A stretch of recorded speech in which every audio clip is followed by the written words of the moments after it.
One of the biggest sequences we had on Empire Strikes Back was, of course, Hoth, where the land battle took place.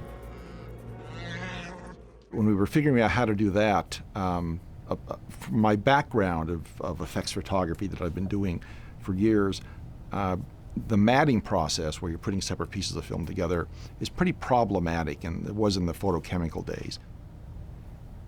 So I came up with essentially what was the technique that had been sort of used in the original King Kong, which is doing it all with big scenic backgrounds and layering the sets with paintings and gauze to make it look hazy like it would there, and have everything pretty much finished in front of the camera. So I could just look through the camera and see the walkers in there, miniature walker and a miniature set with like little tiny white powder on it that would look completely fake if I looked alongside of the camera, but by going back through the camera, I could tweak all the little things and make it look like it was real. And then we could, on top of that, we could mat in little speeders flying around and everything like that. But it meant that we started out with something that did not have any compositing work in it. I think that really helped the sequence, because any compositing we had to do against a light colored background was very, very problematic in those days. For snow, we used a combination of baking soda and micro balloons, so it was real soft, fluffy snow, but it was really irritating to everybody because of the baking soda. Everybody's wearing goggles, and we got running eyes and respirators, and of course the stuff would get all over the camera gear, and the cameramen were always upset. The sets were essentially plywood with trap doors in them that were hidden. So the animator could sort of hide underneath the table, shoot one frame of film, and then to shoot the next frame where the puppet is, there'd be a trap door that he would open up, stand up, be able to reach out and animate the puppet for one frame of film, just move it to the next slight position, then go back under and close the door, and the trap door had all the sort of white powder stuff on it that made it look like it was snow. Then we'd shoot one more frame of film. And it was that way for 24 frames every single second. And sometimes the camera was sort of locked off, sometimes the camera would be flying down, frame at a time, flying over it as though it was a point of view, and but all done essentially the same way.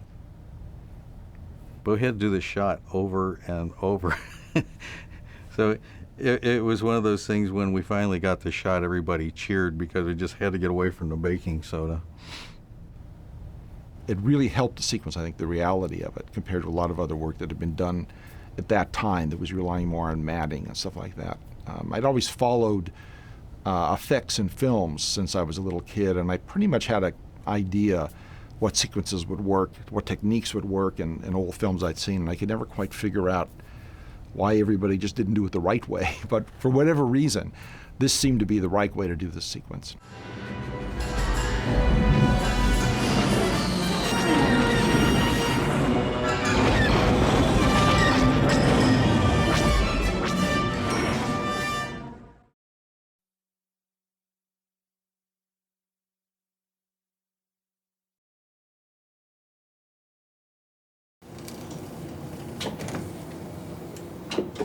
To me, editing is what filmmaking is really all about, because it's the one time you get a chance to create something out of material and actually deal directly with an audience. All the other times you're sort of generating material or supplies. It's like making a film is like buying lumber or cutting down trees and making wood out of it, where editing is like actually constructing a house. I mean, you actually can see it, you can see what you're doing and deal with it.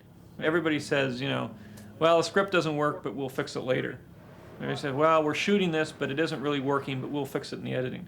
Well, the editing is where it's got to be fixed. If it doesn't work there, the movie doesn't work. So that's, to me, the most exciting part. Well, the trick to a sequence like this, which was the same problem we had in the first film, is that rather than doing special effects that sort of sit there for a long time and are very sort of passive, these battle sequences are created almost totally through the editorial process. And as a result, we're dealing with shots that are only 15 frames, 25 frames, 30 frames long. And in order to understand how fast the movement should be, what the shot should be, what the direction should be, and how it should work together in a montage fashion, on the first film we took stock footage from old documentary footage from World War II, air battles and things, and cut that together. I cut that together before I even started the special effects. This battle in this film is much more complicated and more specific. It's not just an aerial sort of dogfight. It's a very complicated ground battle. And so we've had to shoot little animated storyboards, take the storyboards and animate them very quickly. We call them animatics. They would do 3 or 4 a day. I would look at them, change them, they'd redo them, and then we'd get them down to where they're almost right. Then the people on the floor shooting the special effects would have something to go by. They know exactly how long it should be, what it should look like, what the movement should be, and all that sort of thing. The animatics don't really come into play until the first unit is shot. We have the pilots, we run through, there's like pilots that were shot blue screen, and then animatics, and then footage that was shot in Norway. And what I did is used the animatics as something to fill in, so I could actually cut the whole sequence and finish it. And I cut this really while I was here, while they were still shooting in England. I was here and I cut the snow battle and did all the animatics and all that kind of stuff. And then I knew what the length of everything should be. But it really just gives me a complete set of footage. I need to have all the shots available in order to cut the sequence. And since many of the shots in this sequence won't be done until next, a week or 2 before the film is going to be released, there would be no way of cutting it and doing sound effects and figuring out what had to happen and how the movement worked. So this is just a sort of an expedient way of being able to cut the film before it's shot.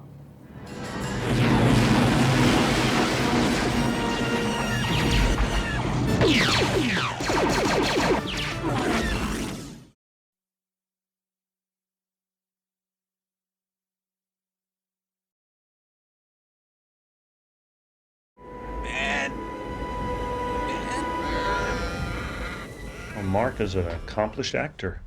He has great technique, humor, very generous in spirit, always tries to do his best. That's as much as you can ask from an actor. He's created this character for himself. Smell something? There's nothing out here. I'll check again. I find it very fortunate to have someone that gives me no problems and that I can deal with on a very direct level. Do it again. I don't like the animal, I like Mark. Echo 3 to Echo 7. Ano, buddy, do you read me? Loud and clear, kid. What's up? Harrison Ford is a joy. This may smell bad, kid. But it'll keep you warm. Harrison, in some ways, is, he's altogether different in temperament from Mark. Harrison delves into himself all the time, and he's never satisfied. And he creates problems for himself that in the solution gives him the results that he wants.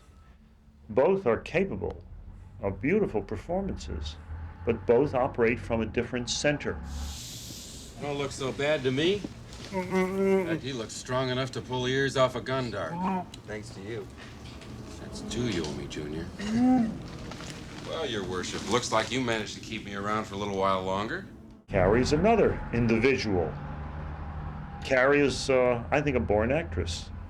Han! She has a stunning voice, I had nothing to do with it. great intelligence, Give the evacuation code signal. and tries to please. She's always, that seems to be the thing that she tries the hardest. She wants to please. I often have to push her a little bit, not to take an easy way out, because she thinks she's pleasing me that way, but to do it the way her intelligence and sensitivity really tells her to do it. And she gets back to her own center that way, and she's, I think, very beautiful and very rich. When you've gotten past the energy shield, proceed directly to the rendezvous point. Understood? Yeah. Good luck. And she's great fun. And I like people that are playful, and she's very playful. Yeah, great, great.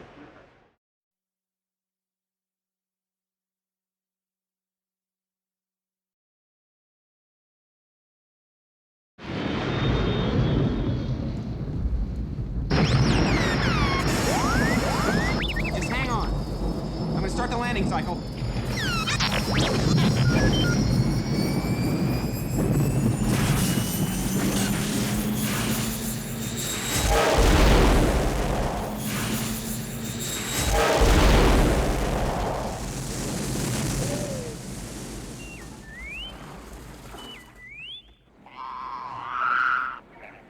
When Luke crashes on Dagobah, now he really goes to his master teacher, which is Yoda, and learns skills way beyond what he knew before.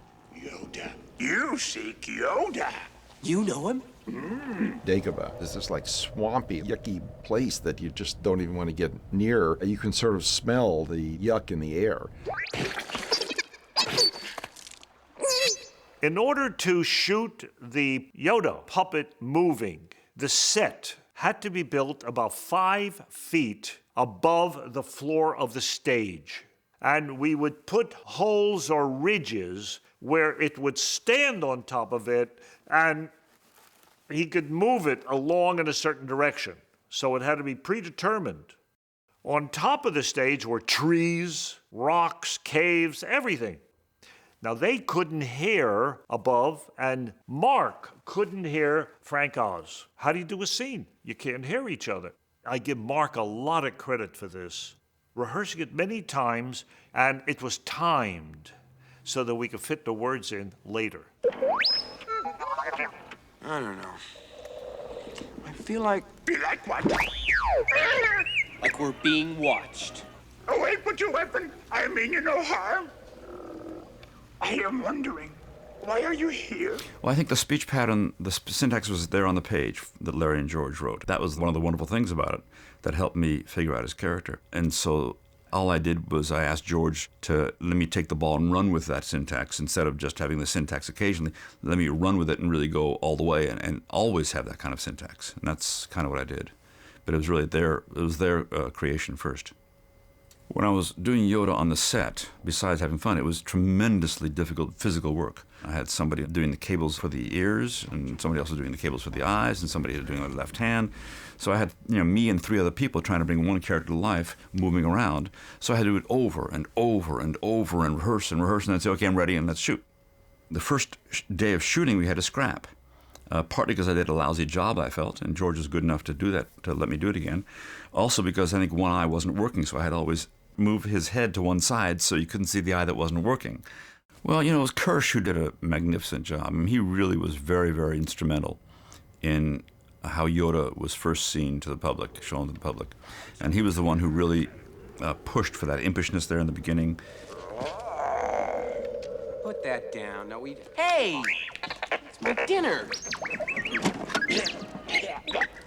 How you get so big eating food of this kind? We did a couple of shots at ILM. We did a shot of R2 sort of shooting out of the water, and then we did a shot of some sort of creature swimming around in there. Dagobah was just a very important place for the film.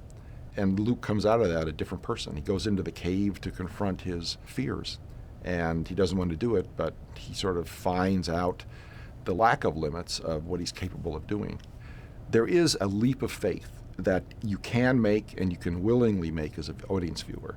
And if you make that leap of faith, then whatever's presented to you is a wonder. You're not in the movie theater anymore, and you totally believe it.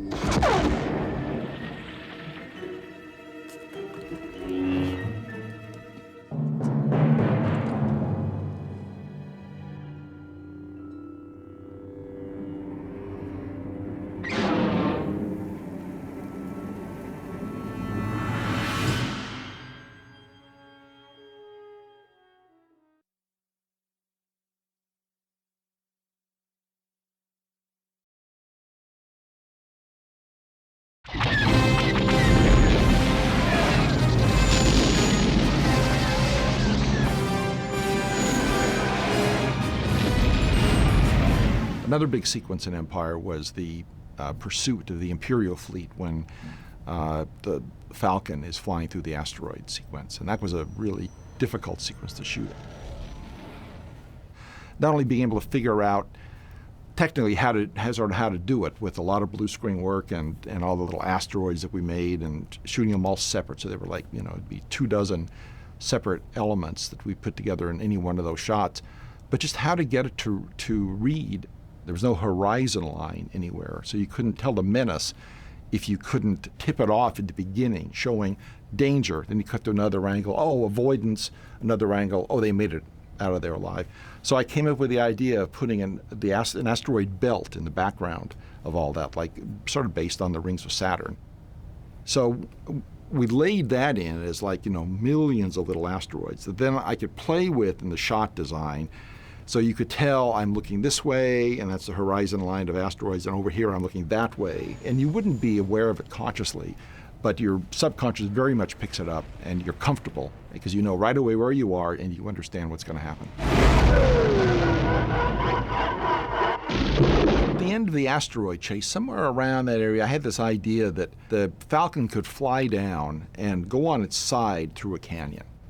What it did was, it made you feel very claustrophobic for a while. And my thinking was that when you came out of it, everything would just open up into, a nice widescreen CinemaScope view, which would be kind of neat for the big theater. And we boarded that, and I just don't remember how it originally ended, but that little bit, which meant the Falcon came out and did this big old loop and went into the cave, made that sequence really, I think it just gave us something pretty neat.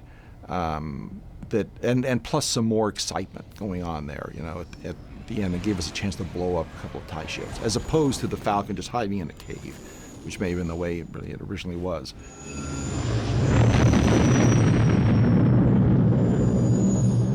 The idea of it coming out, we were figuring out how to make this slug, and what it really is just this large hand puppet.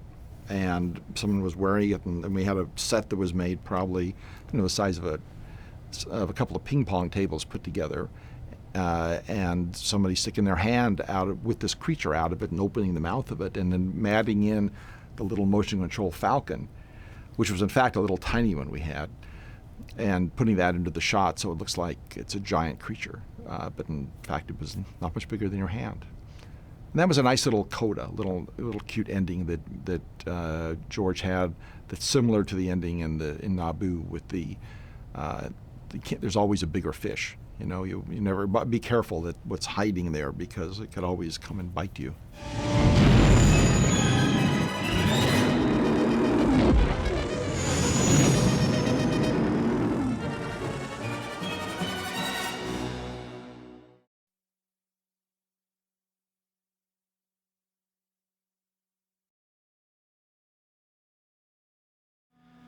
Vader was seduced by the dark side of the Force.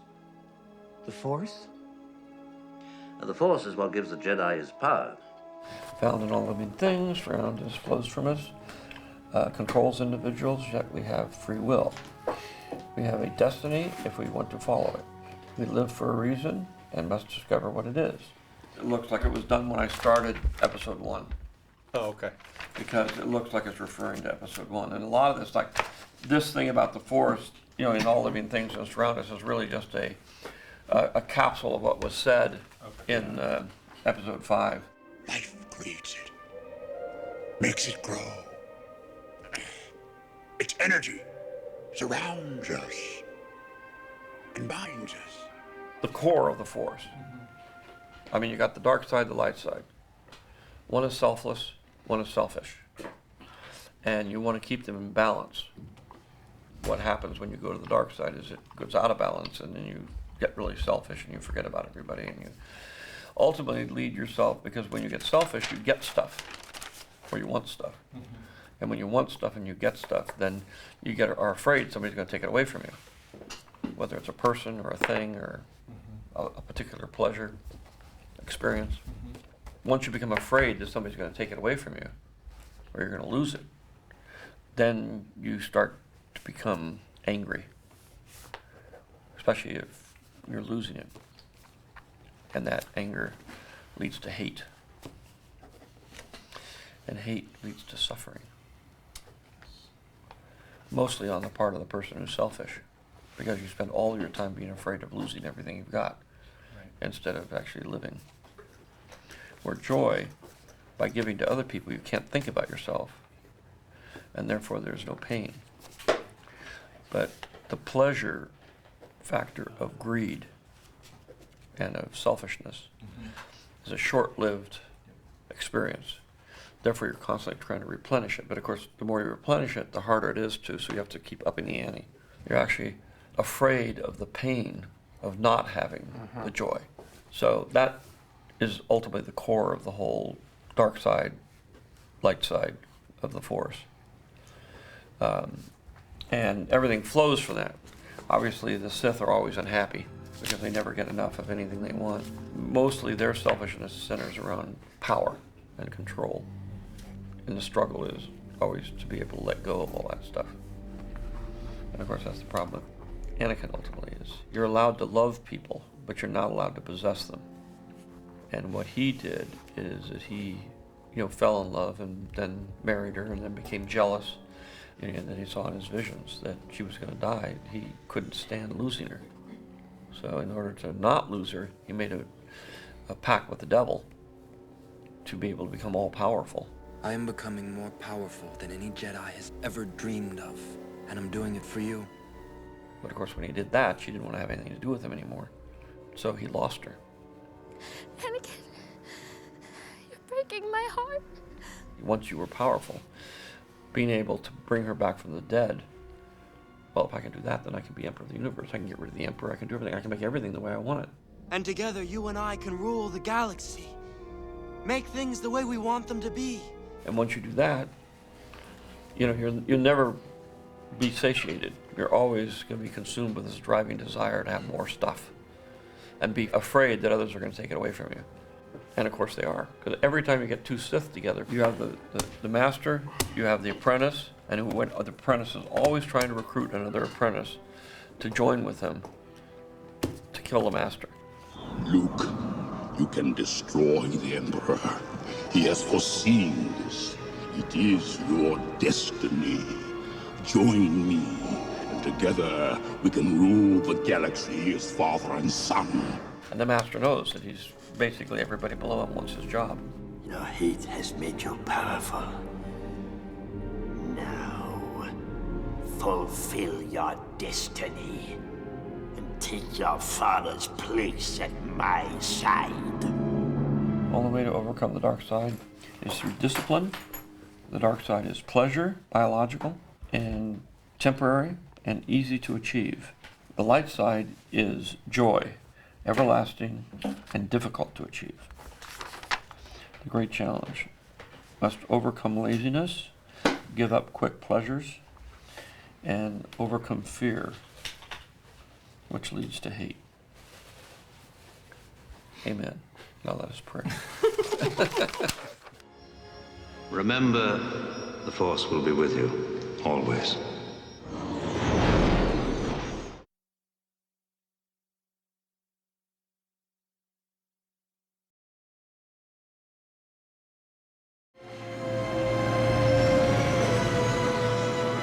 In keeping with each of the sequences in the Star Wars films being radically different than the other, one of those radical ones certainly was Cloud City. That's where our heroes go to sort of seek refuge and hide from Vader and the enemy fleet that's coming after him. But little do they know that Lando Calrissian is more concerned about his own financial gain than he is about his friends. Of course, we did the distant views of Cloud City and all the spaceships approaching it. The exterior design is a matte painting, and Ralph McQuarrie did. At one time, there was actually going to be a giant, sort of like manta ray flying through the sky as a means of transportation, but we didn't do it. We did something like that in the Phantom Menace film, underwater. There were closer views of the sets that were done in England, but a number of times we cut back to a wide view, especially when Vader is fighting Luke. The chamber there that Luke eventually falls into is a matte painting that Harrison Allenshaw did. We had a number of set extensions looking up and looking down to extend it and make it look a lot bigger than it actually was. Sometimes you look down because you've got to see that it's like a long ways down there. And that was an important story point, so that when he fell off, you thought, oh my God, Luke's probably dead. The interiors of Cloud City were something that I stole from all sorts of areas, really, from the interior of Leia's apartment with recesses of various shapes in the walls was from the German School of Architecture, Bauhaus, in the 1920s. It really is a sort of concoction that tied in vaguely with the exterior, although it's something that sort of evolved, really. I remember designing Darth Vader's dining room. This man, being big and chunky, the chair had to be seen with him sitting in it. The chair is sort of like huge scale based on Macintosh design, actually, the Scottish architect. Attention, this is Lando Calrissian. Cloud City could have been twice as big. Kirshner complained that there weren't enough corridors, the set wasn't big enough. When people are running, they certainly use up a lot of sets. He had to really be ingenious and place his camera in such a way that he could duplicate certain angles, and it all worked finally in the end. But it was a big soundstage at Elstree that we couldn't have made it any bigger, really, without knocking stage walls down. It was fun looking at the Empire Strikes Back script because I don't even think we had an opportunity to read it because the ending was such a secret. Obi-Wan never told you what happened to your father. That whole Cloud City location where so much happens and you think, how can this get worse? How can this be topped? That's impossible! It's the perfect way to end a thriller, and you really want to come back and see the third one.